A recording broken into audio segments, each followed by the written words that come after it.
Summer holidays வந்தாச்சு, நம்ம GT ஹாலிடேஸும் வந்தாச்சு. GT holidays, south India's #1 travel brand. Stone bench மற்றும் 2D என்டர்டைன்மெண்ட் தயாரிப்பில் கார்த்திக் சுப்ராஜ் இயக்கத்தில் சூர்யா நடிக்கும் ரெட்ரோ வெற்றி நடை போடுகிறது. JNN Institute of Engineering Autonomous Chennai. Join CSE, ANTS, Cyber Security, VLSI Design, MBA and more. Counseling code 1126. நான் தான் அந்த படத்தோட டைரக்டர் வைங்களேன். ப்ளூ ஸ்டாரோட டைரக்டர் நான் தான். நான் என்ன கேஸ்ட் பண்ண மாட்டேன் இமானுவேல். அது பயங்கர ரிஸ்க்குங்க.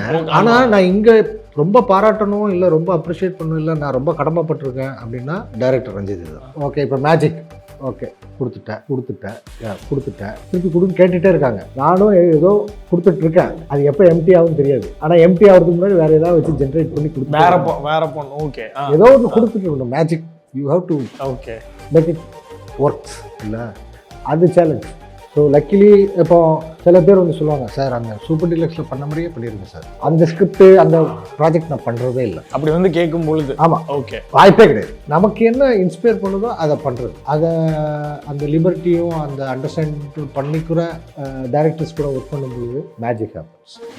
என்ன கேட்டால் சினிமாவில் வந்து the best moment we had when we are discussing. அது வந்து இன்னொன்று சொல்லுவேன், ரைட்டிங் டிஸ்கஷன் இருக்குல்ல, அது வந்து வார் மாதிரி தான் இருக்கும். வார் ரூம் தான் அது, அடிச்சு புரிச்சு அப்படி தான் இருக்கும். பட் பர்பஸ் என்னென்னா அந்த அந்த ஸ்டோரி ஸ்க்ரீன் ப்ளே பெட்டராக இருக்கும். இந்த மாதிரி காமெடி பண்ணுறது வந்து ரொம்ப ரேர், இதுக்கு ரெஃபரன்ஸே கிடையாது அப்படி சொல்லிட்டு அவர் அதோட யூனிக்னஸ் எல்லாம் சொல்லிட்டு வந்தார். நான் தோணுச்சு நம்ம ஃபுல் படம் ஒர்க் பண்ணியிருக்கோம், நடிச்சிருக்கோம். அவர் மேக்ஸிமம் ஒரு டைம் பார்த்துருப்பாரு. அதுதான் எக்ஸ்பீரியன்ஸ். நீங்கள் பார்க்குற பெஸ்ட்டு சீன்ஸ் எல்லாம் காலையில் 5 மணிக்கு எழுத ஆரம்பித்து 8 மணிக்கு ஷூட் பண்ணுங்க. நீங்கள் இமேஜின் பண்ணுங்கள், வின்னரையோ கேங்கர்ஸையோ இல்லை இம்சையரசனையோ நீங்கள் ரீமேக்கே பண்ணுங்க. ஏன்னா ஆர்டிஸ்ட் கிடையாது. இப்போது பக்ஸை பற்றி நிறைய பேசணும்னு நான் விருப்பப்படுறேன். ஏன்னா நடுவில் கொஞ்சம் பக்கத்து காணாமல் ஆரம்பித்து இப்போ கேங்கர்ஸ் வரைக்கும் வச்சுக்கலாம். இப்படி ஒரு டேக் வச்சுக்கலாம், ஃப்ரம் நடுவில் கொஞ்சம் பக்கத்து காணும் டு கேங்கர்ஸ். ஸோ பக்ஸ் ஒரு பார்வைன்ற மாதிரி நம்ம எடுத்துக்கலாம். ஆனால் நீங்கள் வந்து இப்போது நீங்கள் டூரிஸ்ட் ஃபேமிலி ரிலேட்டடாக நீங்கள் சொன்ன அந்த கேரக்டர் அப்சர்வேஷன் இருக்குல்ல, அதை நீங்கள் வந்து அப்போவே பண்ணிட்டீங்கன்னு எனக்கு தோணுது. குறிப்பாக அந்த கிரிக்கெட் விளையாடுற சீனு நீங்கள் அது வந்து எல்லாருமே பண்ணுவோம்.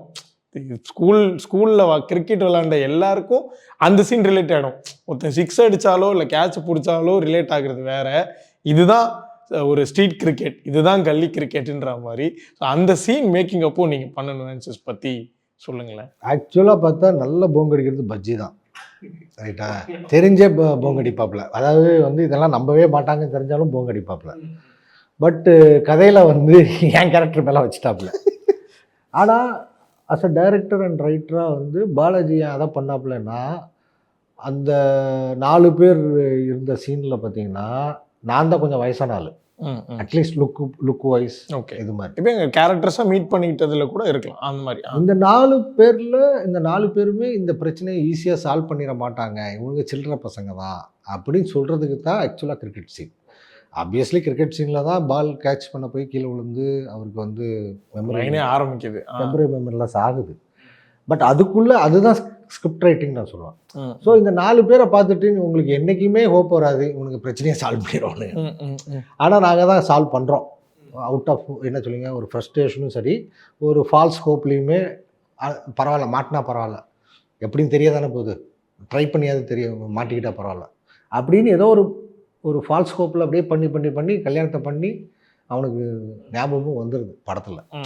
ஸோ அது வந்து ஒரு பெஸ்ட் ரைட்டிங் நான் சொல்லுவேன். ஸோ அந்த போங்குங்கிறது உங்கள் எல்லாருக்கும் கனெக்ட் ஆச்சுங்கிறது ஒன்று. அது வந்து அந்த மாதிரி ஸ்டடி பண்ண வேண்டிய ஒரு விஷயம், அதுக்காக சொல்கிறேன். ஓகே. பட் ஆமாம், இப்போது கரெக்டாக புரியுது. அவங்க 4 பேருமே சில்லியான ஒரு ஆள். ஆமாம், அவங்க பசங்க, அவங்க அவ்வளோதான். ஆமாம், மெச்சூரிட்டி இல்லாமல் ஒரு அண்டர்ஸ்டாண்டிங் இருக்காது. அதான் போங்க அடிக்கிற அளவுக்கு லோக்கல் ஆளுங்க, அவ்வளோதான் அந்த மாதிரி. ஓகே. ஸோ அதுக்கடுத்து இப்போ எனக்குன்னா இப்போ பக்ஸோட ஃபேவரட், நீங்கள் அப்பார்ட் ஃப்ரம் காமெடியெலாம் தாண்டி ப்ளூ ஸ்டார் எனக்கு வந்து பயங்கர ஃபேவரட்டான என்னோட ஃபேவரட் கேரக்டர்.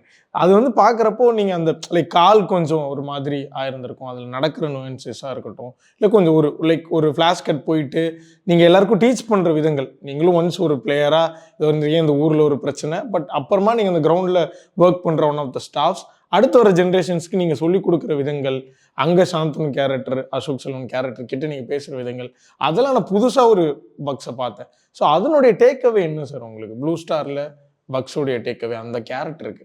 ஐயா அந்த கேரக்டர் வந்ததே தான் கேட்குறேன். ஆனால் அது எப்படி வந்ததுன்னா ஆக்சுவலாக அந்த கேரக்டரை இன்னொரு ஆர்டிஸ்ட் பண்ணியிருக்கணும். பட் லாஸ்ட் டைமில் வந்து அவரால் இன்னொரு படத்தோட கமிட்மெண்ட்னால டேட் கிளாஷ் ஆச்சுனால பண்ண முடியல. ஸோ இப்போ ஆகஸ்ட் 15 ஷூட்டிங் போகிறாங்க, ஆகஸ்ட் 12 என்கிட்ட வராங்க. வரும்பொழுது ஜெய் டைரக்டர் வந்து சொன்னார், சார் நான் வந்து ஃபஸ்ட்டு சாய்ஸுங்கிறது கடைசி சாய்ஸும் நீங்கள் கிடையாது. உங்களோட பெர்ஃபார்மன்ஸ் மற்ற படங்களில் பிடிக்கும், பட் இந்த படத்தில் இந்த கேரக்டர் நீங்கள் பண்ண முடியாதுன்னு தோணுது சார். பட் ரஞ்சித் தான் டைரக்டர், ரஞ்சித் தான் ஃப்ரெண்டு, அவர் தான் ப்ரொடியூசரு, அவர் தான் வந்து நீங்கள் பண்ணால் நல்லாயிருக்குன்னு சொன்னார் ஓகே அப்படின்னு சொல்லி ஃப்ராங்காக சொன்னாப்புல. அப்போ வந்து சரிங்க நீங்கள் ஸ்கிரிப்ட் கொடுங்க நான் படிச்சுட்டு சொல்கிறேன்ட்டு படிச்சுட்டு நான் பண்ணுறேங்க அப்படின்னா. அப்போது என்ன சொன்னார்னா, நீங்கள் வாங்க சார், பட் ஆனால் நான் ஒரு 2 நாள் ஷூட் பண்ணி பார்ப்பேன், செட் ஆகலைன்னா வேணான்னு சொல்லுவேன், நீங்கள் தப்பாக எடுத்துக்காதீங்க. ஏன்னா எனக்கு ஃபஸ்ட்டு படம் சார், இது ரொம்ப முக்கியமான ரோலு, எனக்குமே அந்த பயம் இருக்குங்க, நான் செட் ஆவேனான்னு தெரியல, ஆனால் நான் எஃபர்ட் போடுறேன் பார்த்துக்கலாம் அப்படின்னு சொல்லிட்டு அங்கே போயிட்டு பண்ணது. அப்போது மொதல் நாள் போயிட்டு சும்மா வெயிலில் உட்காந்துட்டு கொஞ்சமாவது கறக்கணும்ல, மீசை தாடியெல்லாம் வச்சு பார்த்தோம். அதில் தாடி வேணான்னு சொல்லிட்டு மீசை மட்டும் வச்சுட்டு ஒரு 2 நாள் கழித்து ஒரு மாண்டேஜ் சீன் மட்டும் ஷூட் பண்ணார்.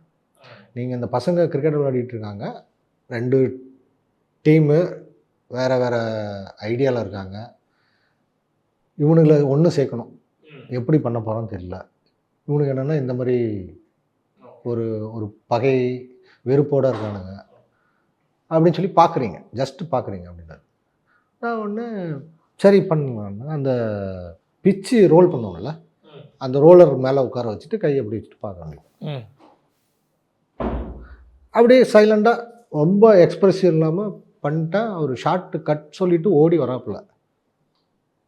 ஓடி வந்துட்டு ஐயோ தான் ஒன்றுமே பண்ணல போல இருக்க, ரீடேக் போல இருக்க, அப்போ என்ன பண்ண அப்படின்னு தெரிஞ்சு யோசிச்சுட்டு இருந்தால் வந்தோடனே ஹக் பண்ணி, அண்ணா இதானே நீங்கள் ஒன்றுமே பண்ணலை, ஆனால் I can read your mind, உங்கள் தாட் ப்ராசஸ் எனக்கு தெரியுதுண்ணா, இதானே கேரக்டர், நீங்கள் தானே பண்ணுறீங்க. அங்கே அது கிளிக் ஆகிடுச்சு. ஆமாம். ஓகே. ஸோ எனக்கு ஜெய்யோட அந்த ஒரு ஃப்ராங்க்னஸ் பிடிச்சிருந்தது, சின்சியாரிட்டி பிடிச்சிருந்தது. அவர் வந்து அதை மறைச்சிருக்கலாம், படம் பண்ணுறோம் எப்படியாவது போயிடுவோம், அந்த பதட்டம் இல்லை அவர்கிட்ட, தெளிவு இருந்தது, அதை என்கிட்ட சொல்கிற அளவுக்கு தைரியம் இருந்தது, ஒரு இன்டெகிரிட்டி இருந்தது. அதெல்லாம் ரொம்ப முக்கியம்னு தோணுது. ஓகே. பட் அது லைக் ஒரு உங்களுக்கு அந்த ப்ராசஸ் ஓகேவா சார்? இந்த மாதிரி ஃப்ராங்காக பேசுறது நீங்கள் அதை அக்செப்ட் பண்ணிவிட்டு நீங்கள் அதை போய் நான் ஜஸ்டிஃபை பண்ண முடியும். நான் வந்து ஃப்ரெண்டு தான் கேட்டப்பல, நான் தான் அந்த படத்தோட டைரக்டர்னு வைங்களேன், ப்ளூ ஸ்டாரோட டைரக்டர் நான் தான், நான் என்ன கேஸ்ட் பண்ண மாட்டேன் இமானுவேலில். ஏன் சார் நீங்கள் இப்போ அது பயங்கர ரிஸ்க்குங்க. ஆனால் நான் இங்கே ரொம்ப பாராட்டணும் இல்லை ரொம்ப அப்ரிஷியேட் பண்ணணும் இல்லை நான் ரொம்ப கடமைப்பட்டிருக்கேன் அப்படின்னா டைரக்டர் ரஞ்சித் தான், அவரோட ஜட்ஜ்மெண்ட் தான். ஓகே. அவரோட ஜட்ஜ்மெண்ட் இருக்குல்ல, அதுதான் இதை நிகழ்த்திச்சு. இப்போ குமாரராஜா சார் எடுத்துக்கிட்டிங்கன்னா எவ்வளவோ பேர் இருக்காங்க, யார் கூப்பிட்டாலும் அவர் படத்தில் போய் ஒர்க் பண்ணுறது ரெடியாக இருக்காங்க. ஆனால் பெர்லின் டைரக்டர் அவர் என்ன சூஸ் பண்ணார். ஸோ அது ஒரு ஒரு ஒரு kind of judgement, understanding, vision. அந்த விஷன் வந்து டைரக்டர் ரஞ்சித்துக்கு இருந்திருக்கு. அதனால தான் நான் இமானுவேல் கேரக்டர் பண்ணேன். அது பண்ணும் பொழுது தான் எனக்கு கான்ஃபிடென்ட் ஆகுது. எப்போவுமே ஒரு விஷயத்த பண்ணுறதுக்கு முன்னாடி கான்ஃபிடென்ட் இருக்காது. இப்போ நான் துக்ளக் தர்பாரில் வந்து மங்களம் கேரக்டர் பண்ணும்பொழுது எனக்கு கான்ஃபிடென்ட் கிடையாது. ஆனால் பண்ண ஆரம்பித்து அந்த ஒரு 2 நாள் போகும்போது தெரிஞ்சிடும் இதுதான் அப்படின்னு. So then we travel further, அதை எக்ஸ்ப்ளோர் பண்ணலாம். ப்ளூ ஸ்டார் எனக்கு அந்த மாதிரி தான். அந்த ஃபஸ்ட்டு ஷாட்டுக்கு ஒருவேளை பெரிய சீனை கொடுத்து நீ நடிச்சு பாரு, எப்படியோ நீ சொதப்போ நான் அவனை அனுப்பிடுவேன் அப்படின்னு அவர் நினச்சிருந்தாலோ, எனக்கு அவர் ரொம்ப ரொம்ப சின்ன ஒரு மாண்டேஜ் ஷாட், ரியாக்ஷன் ஷாட் தான் கொடுத்தாரு. That's the right way to start a character. புரிஞ்சுக்க கரெக்டாக இருந்தது. ஆமாம், எனக்கு அதெல்லாம் வரன்னு தோணுச்சு. ஒருவேளை நீங்கள் வந்து நான் நிறைய டைலாக் பேசுகிற சீன் முதல் நாள் ஷூட் பண்ணியிருந்தாலும் 2 நாள் ஷூட் பண்ணியிருந்தாலும் நான் பண்ணியிருக்க முடியாது. நீங்கள் சொல்கிறப்ப எனக்கு அதுதான் ஞாபகம் வந்துச்சு. நீங்கள் இந்த பிச்சில் வந்து 2 பேர்கிட்ட ரொம்ப ஃப்ரஸ்ட்ரேட்டடாக பேசுவீங்களே, அதை பண்ண சொல்லியிருப்பார் போலன்னு தான் நான் வாய்ப்பே இல்லை, அதை பண்ணியிருக்கவே முடியாது. ஏன்னா அந்த சீன் மட்டுமே அவர் 3 நாள் ஷூட் பண்ணார். போவார், ஷூட் பண்ணுவார், எல்லாமே ஓகே, எடிட் பண்ணுவார், திருப்பி வந்து இல்லைன்னா திருப்பி வேறு டோன், வேறு ரியாக்ஷன், வேறு அப்படி ஷூட் பண்ணுது. இத்தனைக்கும் பட்ஜெட் ரெஸ்ட்ரிக்ட் இருக்குது, கன்ஸ்ட்ரெயின்ட்ஸ் இருக்குது, இவ்வளோ பெரிய அசம்பிள் பண்ணி ஷூட் பண்ணணும். பட் 3 நாள் ஷூட் பண்ண சீன் அது. நீங்கள் அதனால் பார்த்தீங்கன்னா வந்து நல்லா உன்னிப்பாக பார்த்தீங்கன்னா என்னோடய ஹேர் ஸ்டைல்லாம் மாறி இருக்கும். அது யாரும் கவனிக்க மாட்டாங்க. நான் சொல்கிறேன், நான் ஒரு மாடுலேஷனும் அதே மாதிரி டப்பிங்கில் அவ்வளோ ஒர்க் பண்ண படம் அது. ஏன்னா எனக்கு வந்து மெட்ராஸ் ஸ்லாங்கும் வராது, எதுவும் வராது, அரக்கோணம் ஸ்லாங் சுத்தமாக வராது. ஆனால் அவ்வளோ பொறுமையாக சொல்லி கொடுத்து தான் வேலை அவங்க. ஸோ நான் என்ன சொல்லுவேன்னா, நான் எல்லாருக்கும் கிரெடிட் கொடுத்துட்டே இருக்கேன்னு நீங்கள் நினைக்கலாம், பட் அதான் உண்மையும் கூட. ஏன்னா மேபி இது ஒரு டைமாக எடுத்துக்கலாம். ஸ்க்ரீனில் ஆமாம், ஸ்க்ரீனில் நீங்கள் பார்க்கும் பொழுது நான் தான் பெர்ஃபார்ம் பண்ணுறேன், நான் தான் பேசுகிறேன். பட் அதுக்கு முன்னாடி இவ்வளோ ஒர்க் இருக்குது. இப்போ சில இடத்துல வந்து சவுண்ட் ரெக்கார்டிஸ்ட் வந்து சொல்லுவாங்க. ப்ளூ ஸ்டார்லேயே பார்த்தீங்கன்னா ஃபஸ்ட்டு டே நான் வந்து காக்கி யூனிஃபார்ம் போட்டு வந்து வருவேன் ஷூட் பண்ணது. வந்தால் வந்து கேமராமேன் தமிழ் இருக்கார்ல, ப்ளூ ஸ்டாரோட கேமராமேன் தமிழ் வந்து அண்ணன் தப்பாக எடுத்துக்காதீங்க அப்படின்னு சொல்லிட்டு டக்குன்னு டாப் பட்டன்ல அதை டக்குன்னு எடுத்துட்டு ஒரு பின் வாங்கி போட்டாப்புல. ஆமாம், அது ஒரு பெரிய இம்பேக்ட். ஒரு கேமராமேன் வந்து காஸ்டியூமில் ஒரு ஆக்டருக்கு அவங்க கான்ஷியஸாக பண்ணிகிட்டே இருக்காங்க. பட் எனக்கு என்னென்னா, ஏன் இது எனக்கு தோணவே இல்லை. ஓகே, இந்த மாதிரி நான் யோசிக்கலை. இட்ஸ் லைக் அப்போ ஓகே, என் கேரக்டருக்கு நீங்கள் இவ்வளோ ஒர்க் பண்ணீங்கன்னா என் கேரக்டர் நான் எவ்வளோ ஒர்க் பண்ணுவேன்னு காட்டணும்ல. அந்த ஒரு ஹெல்த்தி ஒரு காம்படிஷன் க்ரோத் வர ஆரம்பிச்சிது. ஸோ எதுக்கு சொல்கிறேன்னா, அவங்க டிகர் பண்ணுறாங்க. ஒரு நல்ல டெக்னீஷியன்ஸ் கூட, டைரக்டர்ஸ் கூட, ஆர்டிஸ்ட் கூட ஒர்க் பண்ணும்பொழுது என்ன ஆகுதுன்னா, அவங்க சேலஞ்ச் பண்ணிகிட்டே இருப்பாங்க with their own positive contribution. டிகரோ உங்களை வந்து டென்ஷன் பண்ணுறதோ கிடையாது. அவங்க பெர்ஃபார்மன்ஸ் பெட்டராக பண்ண நீங்கள் வந்து இன்னும் பெட்டராக பண்ணணும்னு நினைப்பீங்களா அப்படி. ஸோ அவர் ஹெல்த்தியான ஒரு இம்ப்ரோவைஸ் பண்ணி அதனால தான் ஸ்பேஸாக இருக்கும். படங்கள் நல்லா இருக்கு. ஓகே, ஸோ இன்னும் பக்கம் வந்து பக்ஸ் வந்து ஒரு தேர்ந்தெடுக்கப்பட்ட police character of Tamil cinema of this டிகேடா எனக்கு ஒரு வேர்ஷனாக தோணுது. ஏன்னா இப்போ ஒரு செகண்ட் சீரியஸான ஒரு போலீஸ்னா, சீரியஸான போலீஸாக மேபி அடுத்து ஒரு 10 படங்கள் வரலாம், இல்லை ஒரு 2 வருஷத்துக்கு ஒரு படம் வரலாம். இப்போ வந்து இப்போ 4 போலீஸும் நல்லா இருந்த ஊரும் ஆரம்பித்தா அது ஒரு மாதிரி பக்ஸ், அதில் ஒரு மாதிரி போலீஸ். சூப்பர் டீலக்ஸில் எடுத்துக்கிட்டால் அதில் வேறு விதமான ஒரு கேரக்டரைசேஷன், அதில் பக்ஸ் ஒரு மாதிரி பண்ணியிருக்கிறாரு. இப்போது இது சமீபத்தில் வந்த கேங்கர்ஸில் எடுத்து பார்த்துக்கிட்டா அதில் அன்எக்ஸ்பெக்டட் ட்விஸ்ட்டு, அன்எக்ஸ்பெக்டடான ஒரு போலீஸ் ரோல் பக்ஸ். எனக்கு அந்த போலீஸோட ரோலை வித்தியாசமாக பண்ண ஒரு கேரக்டர் ஆர்டிஸ்ட்டாக நீங்கள் இருப்பீங்களோ இந்த டிகேட்ஸ்லன்னு எனக்கு தோணுது. ஸோ இந்த போலீஸ் கேரக்டர் அமையும் விதங்கள், நீங்கள் தயார்படுத்தும் விதங்கள், நீங்கள் இந்த 4 படத்தை கூட இதில் நீங்கள் பார்த்த படத்தை மட்டும்தான் சொல்கிறீங்க. நான் ரெஜெக்ட் பண்ண படம் கதையெல்லாம் இருக்குது ரைட்டுங்களா, அதுலேயும் போலீஸ் கதையெல்லாம் இருக்குது. ஆனால் என்ன விஷயம்னா, வென் த ஸ்டோரி ஒர்க்ஸ் அப்புறம் அதில் ஒரு கேரக்டர் வந்து பெர்ஃபார்ம் பண்ணுறதுக்கு வந்து இன்ட்ரெஸ்டிங்காக இருக்கா அப்படின்னு பார்த்து தான் நான் பண்ணுறேன். நான் எத்தனை படம் போலீஸ் பண்ணியிருக்கேன், இனிமேல் போலீஸ் பண்ணக்கூடாது, இனிமேல் போலீஸ் பண்ணணும் அப்படி கிடையாது. பட் ஒரு பெர்ஃபார்மராக ஒரு ஆர்டிஸ்ட்டாக வந்து அதை நான் வந்து சேலஞ்சாக தான் பார்க்குறேன்னு தவிர்த்து ஒரு நெகட்டிவாக பார்க்கல. ஐயோ எல்லாருமே எனக்கு வந்து போலீஸாக தான் கூப்பிட்றாங்க அப்படின்னு நான் பார்க்கல. அண்ட் லக்கிலி நான் இன்பிட்வீன் வேறு பண்ணிகிட்டு இருக்கனால I am not board with that. இன்னொன்று சொல்ல போனால் எனக்கு அது பெரிய சேலஞ்ச் அது ஆக்சுவலாக. வேரியேஷன் நீ ஓகே இப்போ மேஜிக் ஓகே கொடுத்துட்டேன் இப்போ திருப்பி கொடுன்னு கேட்டுகிட்டே இருக்காங்க. நானும் ஏதோ கொடுத்துட்ருக்கேன், அது எப்போ எம்டி ஆகும்னு தெரியாது. ஆனால் எம்டி ஆகிறதுக்கு முன்னாடி வேறு ஏதாவது வச்சு ஜென்ரேட் பண்ணி கொடுத்து வேற பொண்ணு ஓகே ஏதோ ஒன்று கொடுத்துட்டு இருக்கணும். Magic you have to okay make it works இல்லை, அது சேலஞ்ச். Let's see. ஆனால் என்னென்னா எனக்கு நான் ஐ காட் த இன்ஸ்பிரேஷன். நான் இது பண்ணிட்டேன் இதை பண்ணக்கூடாதுன்னு இல்லை. எனக்கு பெரிய ப்ளஸ் என்னன்னு தோணுதுன்னா, ஐ டிரைவ் த இன்ஸ்பிரேஷன் ஃப்ரம் அந்தந்த கதையிலேருந்து, அந்தந்த ஸ்கிரிப்ட்லேருந்து, அந்தந்த டைரக்டரோட விஷன்லேருந்து. அதனால அது யூனிக்காகவே இருந்துகிட்ருக்குன்னு தோணுது. ஸோ லக்கிலி இப்போ சில பேர் வந்து சொல்லுவாங்க, சார் அந்த சூப்பர் டீலக்ஸில் பண்ண மாதிரியே பண்ணிடுங்க சார், அந்த ஸ்கிரிப்ட் அந்த ப்ராஜெக்ட் நான் பண்ணுறதே இல்லை அப்படி வந்து கேட்கும் பொழுது. ஆமாம் ஓகே, வாய்ப்பே கிடையாது. நீங்கள் ரைட்டிங்கில் கொடுங்க, நீங்கள் ஸ்கிரிப்ட் கொடுங்க, நான் படிக்கிறேன், எனக்கு அது இன்ஸ்பயர் பண்ணிச்சுன்னா நான் பண்ணுறேன். இப்போ கில்லர் சூப்னு சொல்லிட்டு ஒரு Hindi web series Abhishek Chaubey sir பண்ணியிருப்பார். அவர் வந்து உட்னா பஞ்சாப் அந்த சோன் சூர்யா இதெல்லாம் பண்ணியிருப்பார். எனக்கு அதெல்லாம் ரொம்ப பிடிச்ச படங்கள். அப்போ அவர் வந்து இந்த கில்லர் சூப் வெப் சீரிஸில் ஒரு 40 நாள் கேரக்டர் கொடுக்குறாரு. துப்பிலின்னு சொல்லிட்டு ஒரு கேரக்டர் வரும். அதுதான் முதல்ல எனக்கு வந்தது. அதை நான் படித்தேன். எனக்கு கொடுத்த ஆடிஷன் சீன்ஸ் வந்து ரொம்ப ஆவரேஜாக இருந்தது. அந்த கேரக்டர் இன்ஸ்பயரே பண்ணல. நான் பண்ணலன்னு சொல்லிட்டேன். பண்ணலன்னு சொன்னோன்னா அவங்க டைரக்டர்கிட்ட சொல்லியிருப்பாங்க. டைரக்டர் ஜூம் மீட்டிங்கில் வந்தார். இல்லை box, I want to work with you. I loved your performance in super deluxe. I want to work with you. Your self convince your self, you do that அப்படின்னு. இல்லை சார், எனக்கு inspire பண்ணல sir. நான் inspire பண்ணாத character நான் பண்ணால் நீங்கள் மாட்டிப்பீங்க, நானும் மாட்டிப்பேன். 40 நாள் கேரக்டர் சார், வேணாம் sir. I want to work with you man, you tell me what shall we do அப்படின்னாரு. சார் அப்படின்னா சின்ன கேரக்டர் இருந்தாலும் பரவாயில்ல சார், வேறு இன்ட்ரெஸ்டிங் கேரக்டர் ஏதாவது சொல்லுங்கள் சார். சின்ன கேரக்டர் இருக்குது, பட் அது ரொம்ப சின்ன கேரக்டர் ஆச்சு. மொத்தமாக ஷூட்டிங்கே 3 நாள் தான் இருக்கும், 4 சீன் தான். ஒரு என்ன கேரக்டர் சார் அப்படின்னா, இந்த மாதிரி டிடெக்டிவ் கேரக்டரு, அவன் கௌபாய் ட்ரெஸ் போட்டுருவான். சார் என்ன சார் சொல்கிறீங்க? டிடெக்டிவ்னா ஒரு 10 பேர் கூட்டத்தில் இருக்கான், இல்லை யாரையோ பார்க்குறான், ஃபாலோ பண்ணுறான்னா அவனை யாருக்குமே அடையாளம் தெரியக்கூடாது, அவன் யாருக்கும் தெரியக்கூடாது. நீங்கள் நம்ம ஊரில் கௌபாய் ட்ரெஸ் போட்டு வந்து அவனே தான் பார்த்துட்ருப்போம். இவன் யாரா இங்கே வந்து இங்கே கௌபாய் ட்ரெஸ் போட்டிருக்கான்னு. இது லாஜிக்காகவே இல்லை. ஆமாம், அந்த கேரக்டர் அப்படி தான், அவன் வியர்டான ஒரு ஆள் அப்படின்னு சொல்லிட்டு சீன்லாம் சொன்னார். சார் நான் பண்ணுறேன் சார் அப்படின்னா. பாக்ஸ் நல்லா யோசிச்சுக்கோங்க, இது வந்து ரொம்ப சின்ன கேரக்டரு. இல்லை சார் நான் பண்ணுறேன் சார். 2 சீன் கொங்கனா சென் கூட, 2 சீன் மனோஜ் பாஜ்பாய் கூட. And we enjoyed making that scene. Dubbing வந்து கில்லர் சூப் பார்த்துருப்பீங்களான்னு தெரியல, நெட்ஃப்ளிக்ஸில் இருக்குது. கார் ரிவர்ஸில் எடுத்து ஆக்சிடென்ட் ஆகி தான் நான் சாவேன்.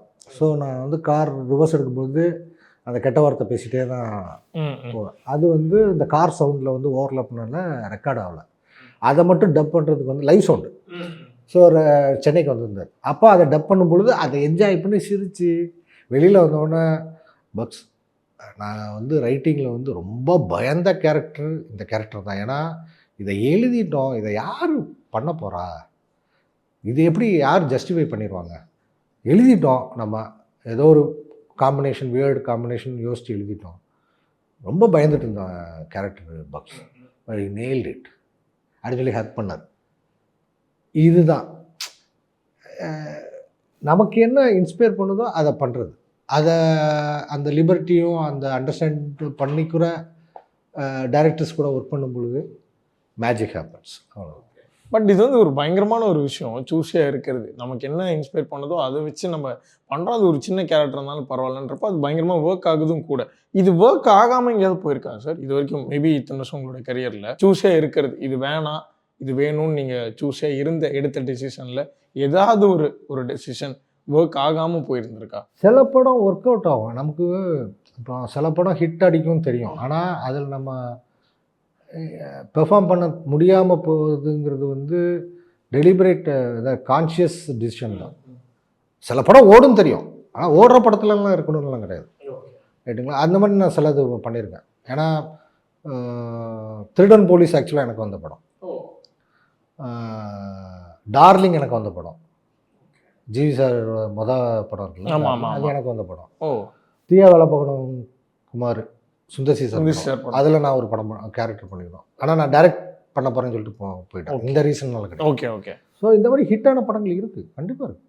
பட் எனக்கு என்னென்னா, அது நான் பண்ணியிருந்தா நான் அந்த ரோலை பெர்ஃபார்ம் பண்ணியிருக்காங்கல்ல, அதை அந்த அளவுக்கு ஜஸ்டிஃபை பண்ணியிருப்பேன்னு எனக்கு டவுட். Okay sir.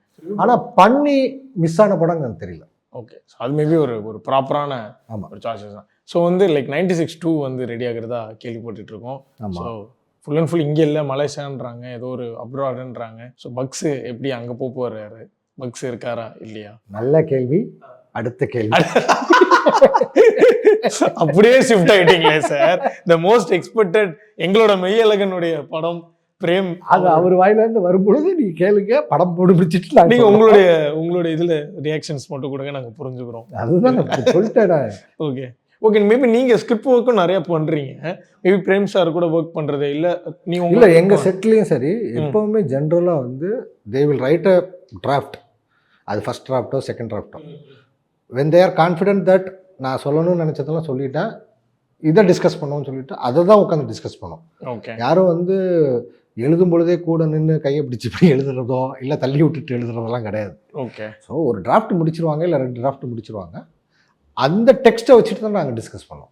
ஓகே. அதில் எது ஒர்க் அவுட் ஆகிருக்கு, எது ஒர்க் அவுட் ஆகலை, அது என்ன மாதிரி இருக்குது, எங்கே மாதிரி பண்ணலாம், என்ன பண்ணுனா இன்ட்ரெஸ்டிங்காக இருக்கும், எல்லா ஒரே சீனில் எல்லா மூமெண்ட் இருந்தால் அதை எப்படி டிஸ்ட்ரிபியூட் பண்ணலாம், அது ஒரு ஜென்ரல் அது செம்ம. அதாவது நான் என்ன கேட்டால் சினிமாவில் வந்து the best moment we had when we are discussing. அது வந்து இன்னொன்று சொல்லுவேன், ரைட்டிங். டிஸ்கஷன் இருக்குல்ல, அது வந்து வார் மாதிரி தான் இருக்கும், வார் ரூம் தான். அது அடிச்சு பிரித்து அப்படி தான் இருப்போம். பட் பர்பஸ் என்னென்னா அந்த ஸ்டோரி ஸ்க்ரீன் பிளே பெட்டராக வருது தான். ஓகே. ஸோ அது ஒரே நோக்கம் அதுதான், அந்த படம் நல்லா வரணும். அதுக்காக மேபி அந்த டிஸ்கஷன் பயங்கர ஃபயரா. நான் ஒரு படத்தை எக்ஸாம்பிளாக சொல்லி ஜஸ்டிஃபை பண்ணுவேன், இன்னொரு ஃப்ரெண்டு வந்து இன்னொரு படத்தை சொல்லி அதை அப்போஸ் பண்ணுவாப்புல. ஸோ இந்த மாதிரி ஒரு அவங்கவுங்களோட விஸ்டம் அண்ட் நாலேஜ் ஷேரிங் இருக்கும். அதுலேருந்து something will come out first. So என்னென்னா என்ன சொல்லுவீங்க, 96 வந்து அந்த ஃப்ளாஷ்பேக் வந்து கண்டினியூஸாக இருந்தது. ஓகே. அப்போ தான் பேசும் பொழுது டிஸ்கஷன் பண்ணும் பொழுது இல்லை இது கண்டினியூஸாக வர முடியாது, இதில் பிரேக் இருந்தாகணும். ஏன்னா கண்டினியூஸாக இருந்தால் மொத்தமாக போயிட்டு வந்துடும். அப்போது பிரேம் டிசைடட் இங்கே கட் பண்ணிக்கலாம், இங்கே கட் பண்ணிவிட்டு இதோட ஜானுவோட பாயிண்ட் ஆஃப் முடியுது. இதுக்கப்புறம் இல்லை, ஜானு வரதுக்கு முன்னாடி இவர் பாயிண்ட் ஆஃப் வியூவில் இருக்கும், ராம் பாயிண்ட் ஆஃப் வியூவில். ஆமாம். ஜானு வந்ததுக்கப்புறம் ஜானு பாயிண்ட் ஆஃப் வியூவில் ஃப்ளாஷ்பேக் ஆரம்பிக்கும். ஸோ இப்படி ஒரு பாயிண்ட் ஆஃப் வியூ மாறும்பொழுது இந்த ஃப்ளாஷ்பேக் இன்ட்ரெஸ்டிங் ஆகுது, ஒரு ரிலீஃப் இருக்குது. ஏன்னா நாங்கள் வருவோம், அப்போ தான் நான் வந்து ஹலோ துபாயா அப்படின்னு சொல்லிட்டு நான் எஸ்கேப் ஆகி போகிறது, இந்த விஷயங்கள்லாம் சீனுக்குள்ளே வருது. ஏற்கனவே அந்த சீன்ஸ்லாம் இருக்குது, பட் ஃப்ளாஷ்பேக் அப்புறம் இருக்குது. ஸோ அது கொஞ்சம் ஷிஃப்ட் பண்ணுது. இந்த மாதிரி மைன்யூட் வேரியேஷன்ஸ் தான், ஆனால் உங்களுக்கு எக்ஸ்பீரியன்ஸாக அது அந்த ஒரு இம்பாக்ட் கொடுக்கறது வந்து பெருசாக இருக்கும். இப்போ ஃப்ராங்காக சொல்லணும்னா கிட்டத்தட்ட 99% பிரேம் எழுதின ஃபர்ஸ்ட் டிராஃப்ட் தான் 96. ஓகே. ஆல்மோஸ்ட். ஓகே. ஆனால் என்னன்னா ஒரு விஷயத்தை இங்கே மாற்றிக்கலாமே, ஓகே, அப்படிங்கிற மாதிரி இருக்கும். அவ்வளோதான். நாங்கள் அந்த மூவ் பண்ணி வச்சது தான், புதுசாக உள்ளதெல்லாம் வைக்கல, புதுசாக யாரும் எதுவுமே வைக்கல. இதை தூக்கி இங்கே வச்சுக்கலாம், இதை தூக்கி இங்கே வச்சுக்கலாம், அப்படி. அது பிரேம் வந்து பயங்கரமான லிசனர். அந்தளவுக்கு ஒரு லிசனராக நான் இருந்தால் நான் நிறைய தெரிஞ்சிருப்பேனுன்னு தோணுது. இப்போ நான் பேசும்பொழுதே பார்த்தீங்கன்னா, நீங்கள் பேசும்பொழுது நான் இடையில கிராஸ் பண்ணுவேன், நீங்கள் சொல்ல வர்றது புரியுது, அது தப்பு. ஆக்சுவலி பிரேம் வந்து இப்படி உங்களை பேச விட்டோன்னா கேட்டே இருப்போம். நீங்களா டயர்டாகி அப்பா முடிச்சிட்டேன்ப்பா அப்படின்னு சொன்னதுக்கப்புறம் அவனுக்கு ஏதாவது சொல்லணும்னா சொல்லுவோம். இந்த listening capacity and be open for ideas, அது நீங்கள் எழுதியிருக்கிற ஸ்கிரிப்டுக்கு அகெயின்ஸ்டாக கூட இருக்கும், ஆனால் அவன் கேட்பான். அப்புறம் ஒரு டிசிஷன் எடுக்கும் பொழுது யோசிச்சு எடுப்பான். இந்த கிளாரிட்டி இருக்குல்ல, that makes the difference. Okay. So அது ஒரு பயங்கரமான லிசனர் ஃபர்ஸ்ட் பிரேம் ஆக்சுவலாக. அதனால் அவ்வளோ பெரிய லிசனர்னு சொல்லிட்டு அவன் சினிமாட்டோகிராஃபராக இருக்கும் பொழுது எனக்கு தெரியாது. அவன் டைரக்டராக அவன் ஸ்கிரிப்டை எழுதி வச்சுட்டு அவன் டிஸ்கஷனில் உட்காரவன்ல, ஃபேண்டாஸ்டிக் லிசனர். நீங்கள் நிறைய உங்களை பேச வைப்பானுங்களா, ஸோ நீங்கள் you ten to give more. நீங்கள் கொஞ்சம் தான் உங்ககிட்ட கொஞ்சம் தான் பேசுகிறதுக்கு இருக்கும், ஆனால் அவன் லிசன் பண்ண you ten to develop that. நிறைய சொல்லுவோம். ஆமாம், எக்ஸ்பிளைன் பண்ணி யூ டூ தட். அது மேஜிக். ஓகே. ஸோ அவர் வந்து அந்த பொறுமை கற்றுக்கணும்.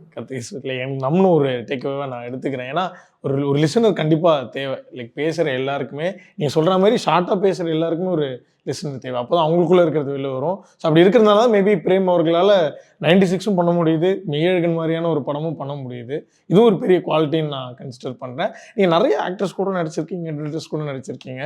But into Sundar C world, நீங்கள் சொன்னீங்களே தீய வேலை செய்யணும் குமார் எங்கேயோ மிஸ் ஆகிடுச்சு, பட் கேங்கர்ஸ் அது நடத்தி கொடுத்துருச்சு.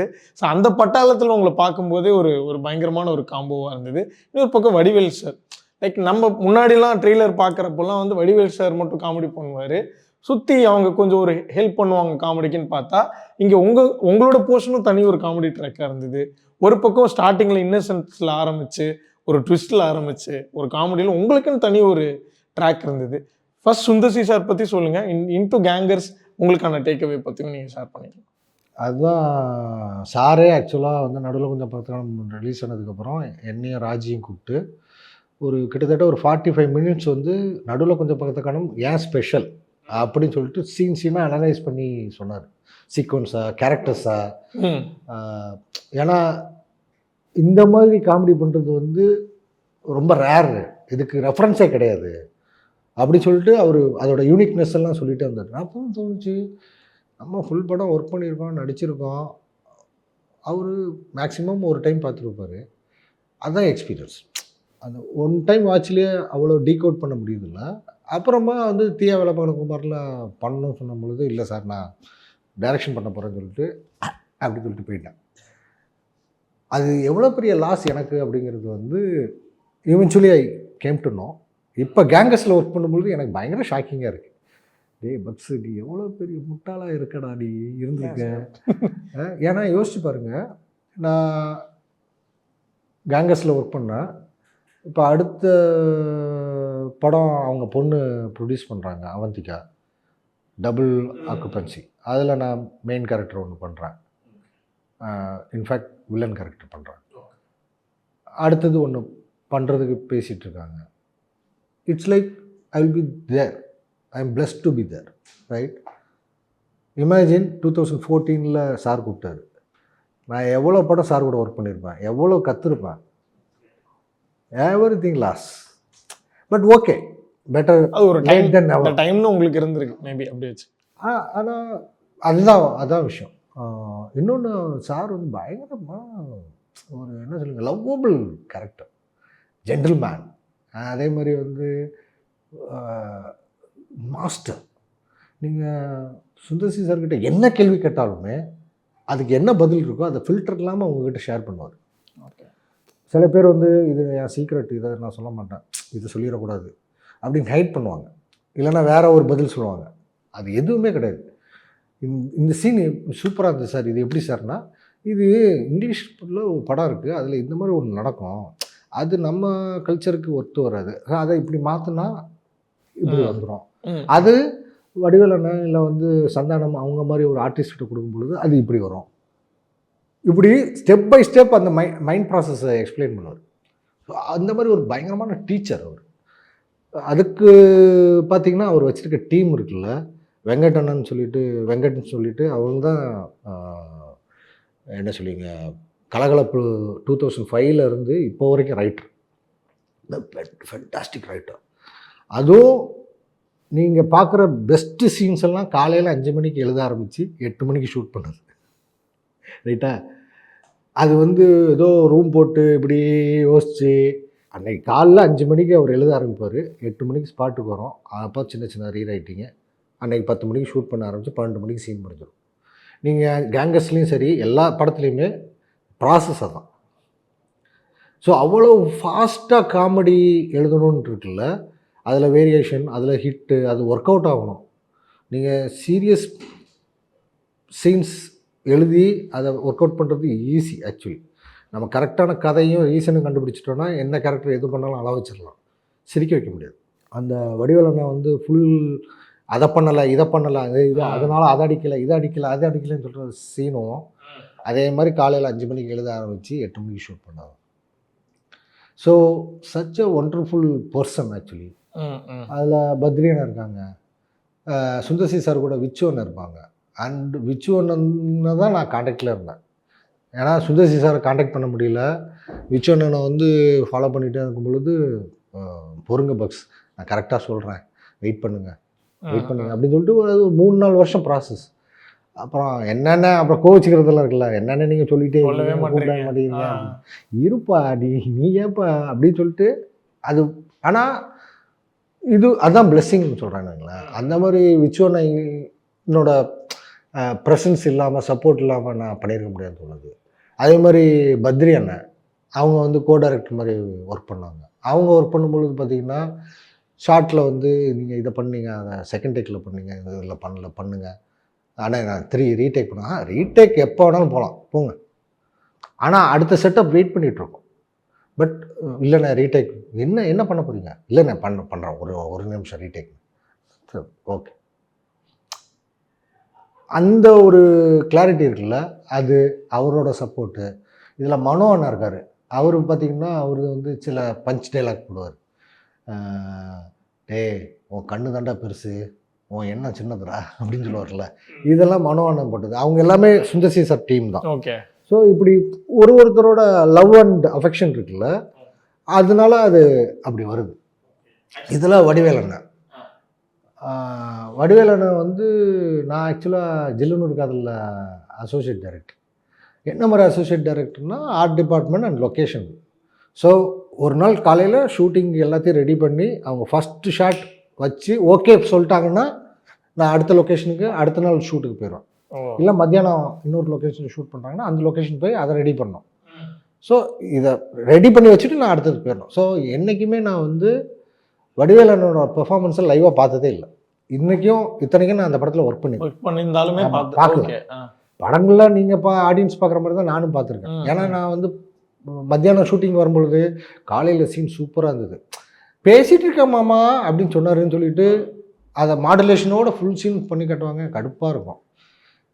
ஏன்டா என்ன பார்க்க விட மாட்டேங்குது, பார்க்க தானே கேட்குறேன் அப்படிங்கிற மாதிரி நான் ஏங்கியிருக்கேன். அவரு கூட நான் ஒரே ஃப்ரேமில் நிற்கேன். அவருக்கும் எனக்கும் டைலாக் இருக்குது. அதெல்லாமே சர்ரியலிஸ்டிக் மூமெண்ட்ஸ், பெஸ்ட்டான மூமெண்ட். ஆமாம், பேருக்குமான க்ளோஸ் அப் இருக்கும். முதல் நாள் வந்த உடனே சுந்தர் சி சார் வந்து இன்ட்ரடியூஸ் பண்ணார். இது பக்ஸு ஆனால் இவர் வந்து அப்படின்னா வாங்குங்க அப்படின்ட்டார். இவர் அசிஸ்டன்ட் டைரக்டராக உட்காருங்க அப்படின்னு ஒரு அடிஷ்னல் பாஸாக வர்றது. அப்புறம் நான் சொன்னேன், அண்ணன் நான் உங்கள் படம் நம்ம ஜில்லுனூர் காதலில் நான் அசோசியேட்டாக ஒர்க் பண்ணேன் நான். அப்படியா வாங்க அப்படின்னு சொல்லிட்டு ரொம்ப க்ளோஸ் ஆகி உண்மையிலே அது ஒரு பாசம். அதுக்கப்புறம் வந்து நிறைய விஷயம் டெவலப் ஆச்சு. அண்டு நல்லா பார்த்தீங்கன்னா வந்து காமெடி வந்து எப்போவுமே கிவ் அண்ட் டேக் தானே. அது வந்து சுற்றி இருக்கிற எல்லா கேரக்டரும் மாற்றி போட்டு எனக்கு வந்து இல்லை நான் ரொம்ப ரசித்த சீன் வந்து ஸ்டார்லெஸ்ஸாக வேஷம் போட்டு வருவார். அது திரும்பினா இல்லை இருப்பாப்ல. சொல்லிடாதரா சொல்லி என்ன கை எங்கே இருக்குது, மூஞ்சி ஓல்டாக இருக்குது அப்படின்னா அது கழுத்து கீழெல்லாம் யோகா பண்ணுறேங்க அப்படின்னு சொல்லுவார்ல. அதெல்லாம் ஸ்பாட்லேயே விழுந்து சிரித்து வயிறு புண்ணானது தான். இன்னொன்று இஸ் எ லெஜண்ட் ட்ரூலி. ஏன்னா நீங்கள் இமேஜின் பண்ணுங்கள், வின்னரையோ இல்லை கேங்கர்ஸையோ இல்லை இம்சையரசனையோ நீங்கள் ரீமேக்கே பண்ண முடியாது. ஏன்னா ஆர்டிஸ்ட் கிடையாது. தென் உங்களுக்கு தெரியும் அது எவ்வளோ யூனிக்கான ஒரு performance. Is a master, that's all. அவ்வளோதான். And I am very blessed அவர் கூட இவ்வளோ இதாக பண்ணது. ஐ பிலீவ் தட் இது வந்து ஒரு பிகினிங் தான். தொடர்ந்து அண்ணன் ஆசைப்படும் பொழுது அது நடக்கும். நான் ரொம்ப ஆசைப்படுறேன், நடக்கும். சோஃபார் பேசினதில் நீங்கள் அங்கங்கே மனிஃபெஸ்ட் பண்ண விஷயங்கள்லாம் உங்களுக்கு அடுத்தடுத்து எங்கேயோ ஒரு விதத்தில் நடந்துக்கிட்டே இருந்திருக்கு. சுந்தர் சி சார் படம் கிடச்சதாக இருக்கட்டும், இல்லை வடிவேல் சார் வந்து நீங்கள் பார்த்து அவரோட பெர்ஃபார்மன்ஸ் பார்க்கணுன்னு நினச்சிருக்கீங்க. பட் பார்த்தா இன்னைக்கு லைவாகவே நடித்தாச்சு. அவருக்கு இன்னைக்கு உங்களை பயங்கரமான ஒரு கோ ஆர்டிஸ்டாக ஒரு ஞாபகம் இருக்கும். அதே ஒரு பெஸ்ட்டான என்ன இருந்தாலும் அவருக்கு நான் ஸ்டூடெண்ட் தான். அதுதான், ஜூனியர்னு கூட கிடையாது, ஸ்டூடெண்ட் தான். Master student. சூப்பருங்க, நைஸ். இந்தவே நல்லா இருந்தது. நிறைய விஷயங்கள் ரொம்ப அழகாக சூப்பராக ஷேர் பண்ணிக்கிட்டீங்க. Thanks for coming. ஆக்சுவலாக எனக்கு வந்து ஒரு பர்சனலான ஒரு ப்ரௌட் மூமெண்ட் இருக்குது. நான் கும்பகோணம் டிஹெச்எஸ் ஸ்டூடெண்ட்டு. என்னுடைய சூப்பர் சீனியர் அவர். ஜூனியரா? எந்த பேட்ச்? நான் வந்து 11 பாஸ்ட் அவுட். 2011. ஆமாம். நான் 96 பாஸ்ட் அவுட். ஆமாம். 96 தட் கனெக்ஷன். ஸ்கூலில் போகிறப்ப எனக்கு வந்து நான் உங்களோட ஃபோட்டோலாம் எடுத்துருக்கேன். 150th நீங்கள் சொன்னீங்க வந்தப்போ நான் வந்து ஃபோட்டோலாம் எடுத்துருக்கேன். எனக்கு இது ஹாப்பி. இந்த ஒர்க்கில் நம்ம மீட் பண்ணுறது வந்து ஏன் முதல்ல அதை சொல்லலை? இதுக்காக வச்சுருக்கேன் நான் சும்மா லைட்டாக. Thank you sir. Happy. Yes, okay, thanks sir. Love you sir. Love you so much sir. So தொடர்ந்து பேசுவோம். 96 Part 2ல மீட் பண்ணுவோம். 96 and 2011 மீட் பண்ணுவோம். Thank you sir. Love you. Love you sir. Thank you sir. Summer holidays வந்தாச்சு, நம்ம GT ஹாலிடேஸும் வந்தாச்சு. GT holidays, south India's number 1 travel brand. Stone bench மற்றும் 2D entertainment தயாரிப்பில் கார்த்திக் சுப்ராஜ் இயக்கத்தில் சூர்யா நடிக்கும் ரெட்ரோ வெற்றி நடை போடுகிறது. JNN Institute of Engineering Autonomous Chennai. Join CSE, ANTS, Cybersecurity, VLSI Design, MBA and more. Counseling code 1126.